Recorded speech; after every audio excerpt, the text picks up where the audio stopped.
जय हिंद दोस्तों, जय हिंद बच्चों। परिवहन एवं संचार वाले अध्याय में आपका स्वागत है। पिछले वीडियो क्लास में आपने जल परिवहन के अंतर्गत नौ परिवहन जो नहरें हैं, मानव निर्मित दो नहरें सुएज नहर और पनामा नहर है, उनको अच्छे से जान लिया है।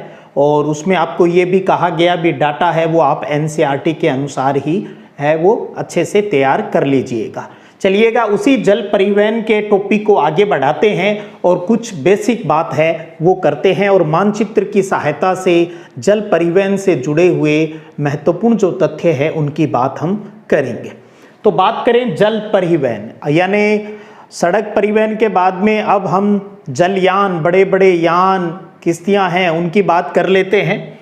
और सबसे पहले बात करते हैं जल परिवहन के इम्पोर्टेंस को लेकर, इसके महत्व को लेकर, इसके बेनिफिट यानी लाभ को लेकर। तो ध्यान रखिएगा, ये सबसे सस्ता परिवहन का साधन है, सबसे सस्ता परिवहन का साधन है। आपसे ये भी पूछ ले भी क्यों है, तो ध्यान रखिएगा क्योंकि जल का जो घर्षण है, फ्रिक्शन है, वो स्थल की तुलना में बहुत ही कम होता है, इसलिए ये सस्ता परिवहन का साधन है। इसका सबसे बड़ा लाभ ये है भी इससे एनर्जी की बचत होती है, ऊर्जा की बचत होती है, ऑयल की बचत इसमें होती है। और इस जल परिवहन के माध्यम से भारी सामानों का एक स्थान से दूसरे स्थान पर पहुंचाया जा सकता है। भारी सामान जिसको आप देखेंगे एनसीईआरटी में लिखा है स्थूल परिवहन, स्थूल यानी भारी की बात होती है। और सबसे बड़ी जो बात है वो है जल परिवहन के मार्ग को लेकर, क्योंकि जल परिवहन के लिए कोई मार्ग का निर्माण, कोई रास्ते का निर्माण नहीं करना होता और ये परिवहन और साथ में इसके मेंटेनेंस यानी रख रखाव की भी कोई समस्या नहीं है। तो जल परिवहन के ये इंपॉर्टेंस हो गए। अब बात करें भी जल परिवहन के लिए हमें मार्ग की आवश्यकता पड़ती है, जल मार्ग।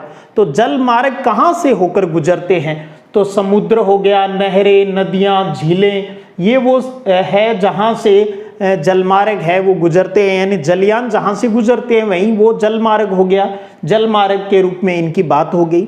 इन्हीं के आधार पर जल मार्गों को दो वर्गों के अंदर बांटा गया है। एक आप यहाँ देख पा रहे हैं समुद्री जलमार्ग है, तो दूसरा है आंतरिक जलमार्ग, समुद्री जलमार्ग। अब सबसे पहले हम समुद्री जलमार्ग से जुड़े हुए तथ्यों को जान लेते हैं। अब बात आती है समुद्री जलमार्ग। तो समुद्री जलमार्ग का मतलब होता है एक महाद्वीप से दूसरे महाद्वीप तक जो सामान है, वो भारी जो सामान है उनका परिवहन है वो इसके द्वारा किया जाता है। अपने सिलेबस के अकॉर्डिंग बात करें तो यहाँ प्रमुख 6 समुद्री जलमार्गों की बात की गई है, जिनको अभी हम नक्शे के ऊपर देखेंगे। सबसे पहले नाम देख लेते हैं। पहला है उत्तरी अटलांटिक समुद्री मार्ग, दूसरा है भूमध्य सागर और हिंद महासागर समुद्री मार्ग, तीसरा है उत्तमासा अंतरीप समुद्री मार्ग, चौथा दक्षिणी अटलांटिक समुद्री मार्ग, पांचवा है उत्तरी प्रशांत समुद्री मार्ग और छठा है दक्षिणी प्रशांत समुद्री मार्ग। अब कितनी बातें आपको अच्छे से ध्यान हो, एक एक करके इनके बारे में जान लेते हैं। और सबसे पहले बात करते हैं उत्तरी अटलांटिक समुद्री मार्ग की। उत्तरी अटलांटिक देखिएगा, ये यहां आप नक्शे में देखेंगे ये क्या है, ये पूरा अटलांटिक महासागर है। ऊपर वाला उत्तरी अटलांटिक महासागर और नीचे वाला दक्षिणी अटलांटिक महासागर। नाम देख लें उत्तरी अटलांटिक समुद्री मार्ग, इसका मतलब इस क्षेत्र के मार्ग की बात हो रही है। और यहां आप देखें नंबर लगा रखा है मैंने 1 नंबर, ये जो एरिया है यहां, तो यहां पर ये कौन सा महाद्वीप है, यूरोप महाद्वीप। ये कौन सा है, उत्तर अमेरिका महाद्वीप। तो यूरोप के पश्चिमी देशों को, या सीधा आप ये ध्यान रखिए भी यूरोप महाद्वीप को उत्तर अमेरिका महाद्वीप से जोड़ने वाला ये जलमार्ग है, जिसको हमने कहा उत्तरी अटलांटिक समुद्री जलमार्ग। और इसका सबसे प्यारा क्वेश्चन जो छोटे प्रश्नों के रूप में पूछा जाता है वो है, ये विश्व का सबसे अधिक व्यस्ततम बिजी जो व्यापारिक जलमार्ग है। ध्यान रखिएगा, विश्व का सबसे ज्यादा बिजी यानी व्यस्ततम व्यापारिक जलमार्ग कौन सा है, उत्तरी अटलांटिक समुद्री जलमार्ग है। ये सबसे ज्यादा बिजी है। जो यूरोप को उत्तरी अमेरिका से जोड़ता है। यूरोप में भी बात करें तो पश्चिमी यूरोप के देशों को उत्तरी अमेरिका के पूर्वी देश यानी जो कनाडा हो गया, अमेरिका है, उनसे आपस में जोड़ता है परिवहन को लेकर। और एक प्यारा क्वेश्चन भी और बनता है, इस मार्ग को वृहद ट्रंक मार्ग भी कहा जाता है। वृहद बड़ा ट्रंक मार्ग है वो भी इसको कहा जाता है। तो क्वेश्चन भी आप पीछे देखेंगे भी वृहद ट्रंक मार्ग कौन सा है, वो है उत्तरी अटलांटिक समुद्री मार्ग।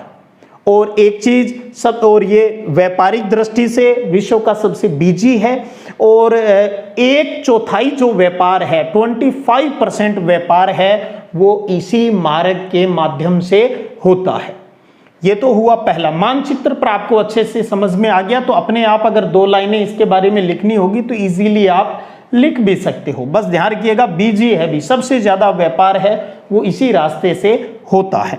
दूसरा देखिएगा वो है भूमध्य सागर और हिंद महासागर समुद्री मार्ग।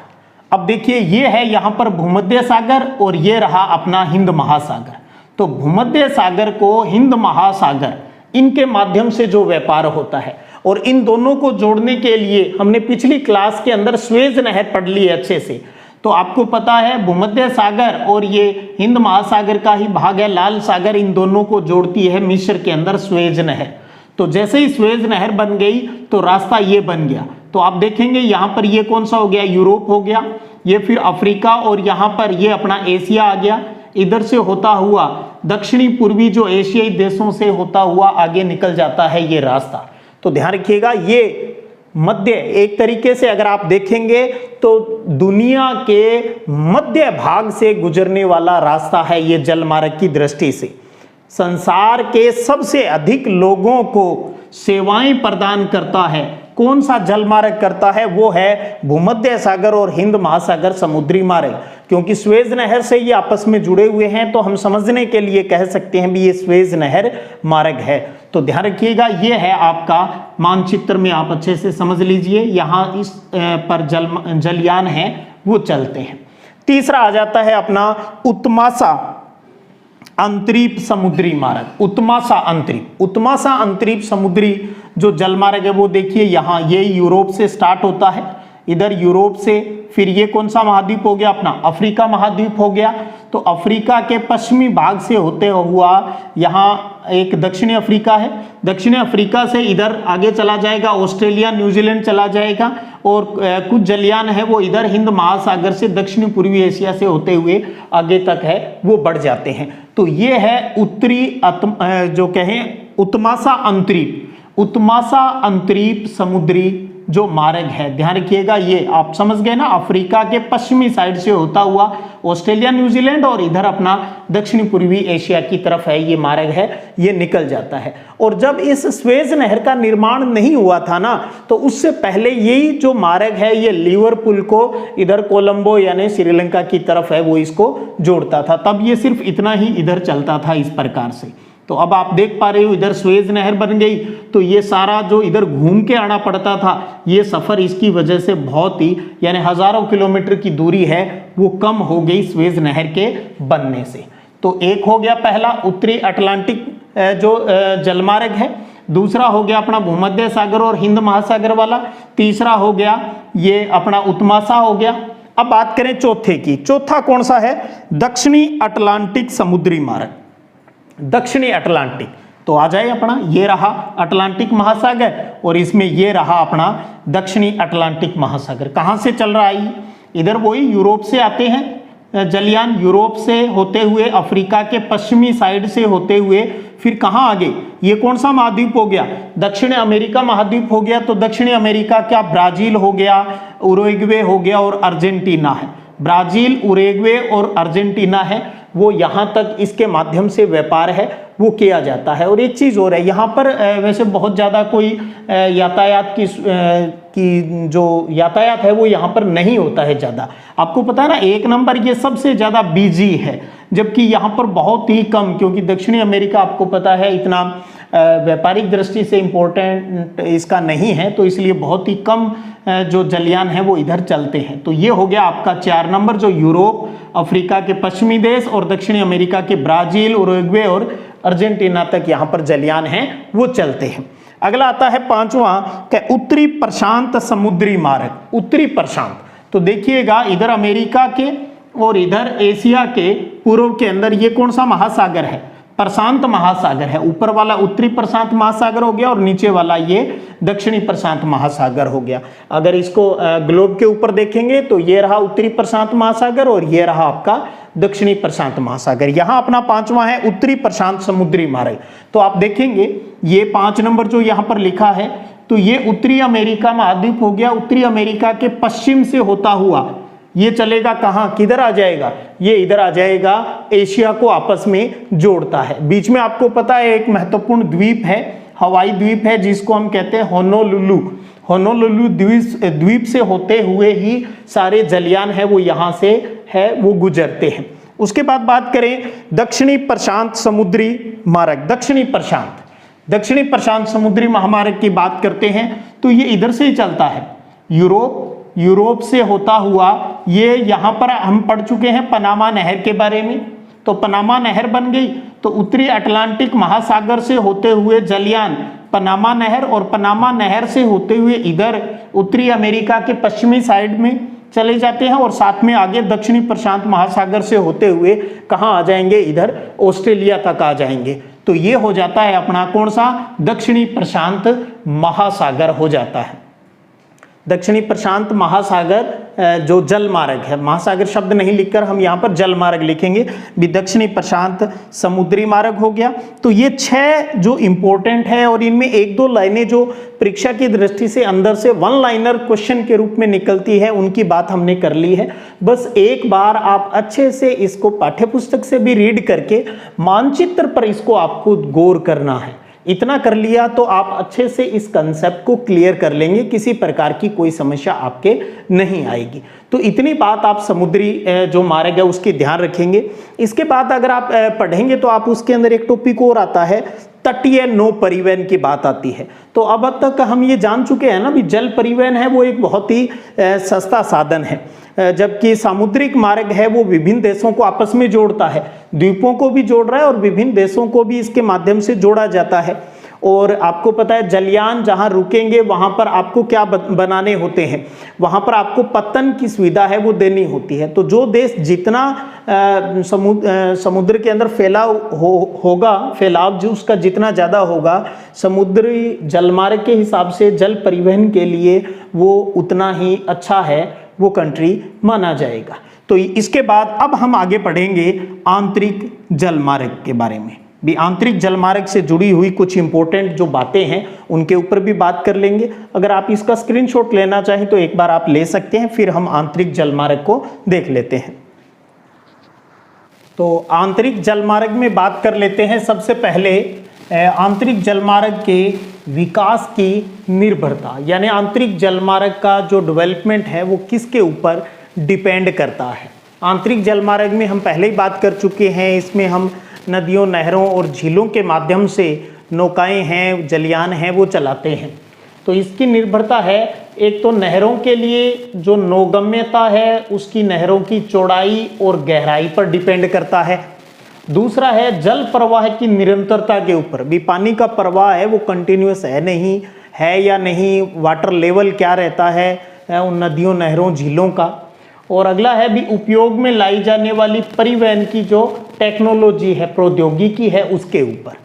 तो नहरों की नौगम्यता, चौड़ाई, गहराई, जल प्रवाह की निरंतरता और टेक्नोलॉजी, इसके ऊपर इस आंतरिक जलमार्ग का डेवलपमेंट है वो डिपेंड करता है। एक आपसे ये भी प्रश्न पूछा जा सकता है बोर्ड परीक्षा में भी, आंतरिक मार्गों के डेवलपमेंट के लिए आप अपने सुझाव दीजिए। तो इसके अंतर्गत हम कुछ चीज़ें ऐड कर सकते हैं, क्योंकि ये मोस्टली कहाँ चलाना है, अपने नदियों, नहरों में चलाना है। तो नदियों में नदी का जो तल है वो गहरा होना चाहिए। तो इसके लिए वही है, जो सिल्ट जमा हो जाती है, मिट्टी जमा हो जाती है, उनको निकालने का प्रयास होना चाहिए। तो नदियों में नदी तल है वो गहरा करना चाहिए, तभी है वो नौकाएं हैं वो आसानी से उसके अंदर चल पाएगी। दूसरा है भी पानी का जो उसके अंदर लेवल बनाए रखने के लिए हम बांध बना लें और जल प्रवाह को है वो कंट्रोल कर सकते हैं। बांध बनाकर पानी के प्रवाह को हम कंट्रोल कर सकते हैं ताकि वो जलयानों के लिए जो उचित है वो रहता है। तो इस प्रकार से हम अपने सुझाव भी दे सकते हैं। अब बात आती है अभी आंतरिक जलमार्गों के अंदर आपको कुछ जलमार्ग ध्यान में रखने हैं, जैसे राइन, वोल्गा, वृहद झील जो सेंट लॉरेंस जलमार्ग, मिसिसिपी जलमार्ग, डेन्यूब जलमार्ग है। एक तो इनका नाम पता हो आपको और साथ में इनसे जुड़ी हुई थोड़ी बहुत जो तथ्यात्मक जानकारी है उसके बारे में भी थोड़ा सा पता रखिएगा। सबसे पहले जो इम्पोर्टेंट भी रहता है बोर्ड परीक्षा में वो है छोटे क्वेश्चनों में राइन जलमार्ग की बात आती है। तो राइन जलमार्ग आपको बताना चाहूँगा, यूरोप के अंदर एक नदी है जिसका नाम है राइन नदी। वो जो राइन नदी है वो जर्मनी और नीदरलैंड के अंदर बहती है, नीदरलैंड और जर्मनी से बहती है और आगे जाके ये स्विट्जरलैंड तक जाती है भाई। और इस टोटल की बात करें इसके अंदर, तो इसके अंदर 700 किलोमीटर की जो नदी है वो नौकायन के योग्य है, वहाँ पर आप नौकाएं हैं वो चला सकते हैं। इसका फायदा क्या रहता है, यहाँ के जो ये अंदर वाले जो देश हैं जैसे जर्मनी हो गया, बेल्जियम हो गया, फ्रांस हो गया, स्विट्जरलैंड हो गया, उनको ये जो अपना उत्तरी अटलांटिक जो समुद्री जलमार्ग है उससे जोड़ने में मदद करता है। तो औद्योगिक जो अंदर के सेंटर हैं वो इस जलमार्ग से जुड़ जाते हैं और आसानी से अपना व्यापार है वो कर सकते हैं। उसके बाद बात आती है दूसरा, और एक चीज और है यहाँ पर राइन जलमार्ग की, ये अच्छा क्वेश्चन भी है, विश्व में सर्वाधिक प्रयोग में लाया जाने वाला जलमार्ग है। तो सिर्फ जलमार्ग लिखा है तो यहाँ आंतरिक जलमार्ग की बात हो रही है। विश्व में सर्वाधिक प्रयोग में आने वाला आंतरिक जलमार्ग कौन सा है, वो है राइन जलमार्ग। तो इतनी सी बातें थोड़ी सी आप ध्यान रखिएगा। दूसरा आता है वोल्गा जलमार्ग की बात आती है। तो वोल्गा जलमार्ग एक पहला क्वेश्चन तो ये ध्यान रखिएगा, इसका संबंध किस देश से है, तो रूस से है। और नौकायन योग्य जो लंबाई है इसकी वो है 11,200 किलोमीटर। तो ये भी इस प्रकार से पूछा जा सकता है भी वोल्गा जलमार्ग का संबंध किस देश से है, उसकी लंबाई कितनी है, तो रसिया से संबंधित है 11,200 किलोमीटर। तो देखें यहाँ अगर आप देखेंगे तो जो वोल्गा है वो इस आगे जाकर दूसरी नदी उसके अंदर डोन मिल जाती है जो काला सागर में गिर जाती है, इधर कैस्पियन सागर के अंदर है वो गिर जाती है। तो ये थोड़ा सा वोल्गा जलमार्ग का ध्यान रखिएगा। उसके बाद एक अच्छा क्वेश्चन और निकलता है यहाँ, वृहद झीलें सेंट लॉरेंस जलमार्ग। वृहद झीलें सेंट लॉरेंस जलमार्ग की बात आती है तो आप सीधा यहाँ उत्तरी अमेरिका महाद्वीप में आ जाइएगा। कनाडा और जो यूएसए है उनकी बॉर्डर के ऊपर आप देखेंगे यहाँ पर 4 झीलें हैं जिनका नाम है सुपीरियर, हारून, ईरी और ओंटेरियो। इन चारों के नाम भी आप जरूर ध्यान रखिएगा, सुपीरियर, हारून, ईरी और ओंटेरियो झीलें हैं। ये 4 झीलें हैं और ये चारों झीलें आपस के अंदर सू नहर और वेलेंड नहर से आपस में जुड़ी हुई रहती है। सू नहर और वेलेंड नहर से ये झीलें आपस में जुड़ी हुई रहती है और इससे आसानी से इसमें जो नौकाएं हैं वो चलाई जा सकती है आंतरिक जलमार्ग के रूप में। तो ये बात इसमें ध्यान रखिएगा। उसके बाद चौथा आता है इसमें अपना मिसिसिपी जलमार्ग की बात आती है। मिसिसिपी जलमार्ग, तो मिसिसिपी जलमार्ग की अगर बात करें तो आप देखेंगे यहाँ पर जो ये निशान लगा रहा हूं मैं, आप देखेंगे जो यूएसए है, यूएसए के आंतरिक भागों को को ये मैक्सिको की खाड़ी में गिरती है मिसिसिपी जलमार्ग। तो मिसिसिपी जलमार्ग का संबंध है वो यूएसए से है, तो ये ध्यान रखिएगा। इसमें आप देखेंगे तो मिसिसिपी ओहियो जो जलमार्ग है, ओहियो वो यूएसए के आंतरिक भागों को दक्षिण में मैक्सिको की खाड़ी से जोड़ता है। तो इंटरनली जो भाग है वो इधर वाले जो समुद्री जलमार्ग है उनसे आपस में जुड़ जाता है। इसी प्रकार आप देखेंगे एक और है छोटा सा डेन्यूब जलमार्ग है।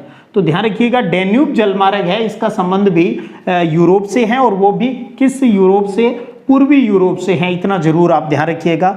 ये डेन्यूब जो जलमार्ग है ये महत्वपूर्ण आंतरिक जलमार्ग है जो पूर्वी यूरोप को अपनी है जो सेवाएं हैं वो प्रदान करता है। तो इस प्रकार से आप आंतरिक जलमार्गों की किस पर निर्भरता है उसके लिए आप क्या सुझाव दे सकते हैं इसके डेवलपमेंट के लिए, और इसके जो प्रमुख जलमार्ग हैं उनके बारे में ये थोड़ी सी तथ्यात्मक जानकारी है वो आप अच्छे से दिमाग में सेट कर लीजिएगा। और पहले भी कहा मानचित्र पर आप थोड़ा सा अभ्यास कर ले, अपने आप याद रह जाती है, याद करने की आवश्यकता नहीं है। और हमेशा की तरह एक बार फिर कहूँगा पाठ्य पुस्तक का साथ मत छोड़िएगा, जरूर वहाँ से अच्छे से रीड कीजिएगा, नक्शा आप अपने पास रखिएगा। मानचित्र से अगर आप ज्योग्राफी पढ़ोगे तो बहुत इजीली चीज़ है वो सिर्फ याद ही नहीं होती, यहाँ दिमाग में वो चीज़ें हैं वो छप जाती हैं। चलिएगा, अब वायु मार्ग और पाइपलाइन और इंटरनेट को लेकर कुछ छोटा सा टॉपिक बच गया है, अगले वीडियो में एक साथ ही उन सबको अपने समेट लेंगे। चलिएगा, फिर मिलेंगे, तब तक जय हिंद, जय भारत।